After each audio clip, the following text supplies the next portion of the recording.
से चुनाव आयोग अपनी जिद पर अड़ा रहा तो निश्चित तौर पर देश के अंदर में बहुत बड़ी क्रांति, बहुत बड़ा हंगामा हो सकता है। चुनाव आयोग कहता है सर, अगर मान लीजिए ईवीएम से चुनाव होता है तो निष्पक्ष है, वही अगर बैलेट पेपर से आप लोग कह रहे हैं तो बूथ कैप्चरिंग हो जाती थी, बैलेट पेपर लूट लेते थे सर गुंडे।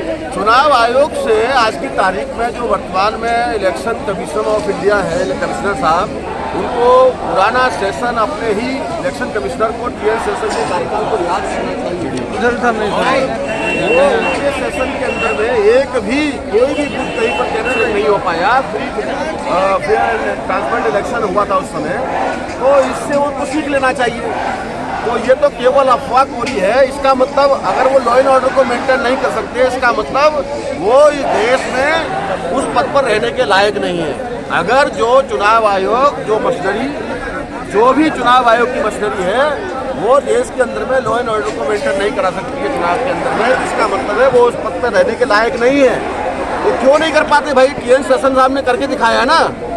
तो इसका मतलब यही है कि वो लोग वास्तव में सरकार को बचाने में लगे हुए हैं। सरकार चुनाव आयोग को बचा रही है और चुनाव आयोग सरकार को बचाने का काम कर रहा है।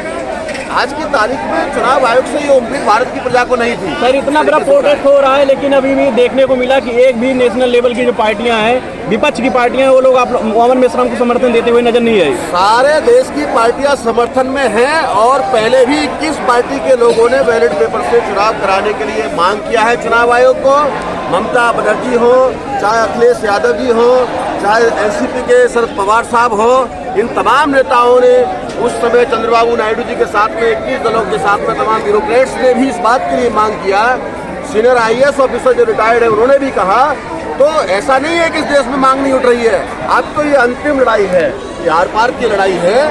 2024 के अंदर में जिस तरीके से 400 पार का नारा बीजेपी दे रही है, तो आखिर क्या है उसके पीछे 400 पार का नारा देने के लिए? ईवीएम है ना।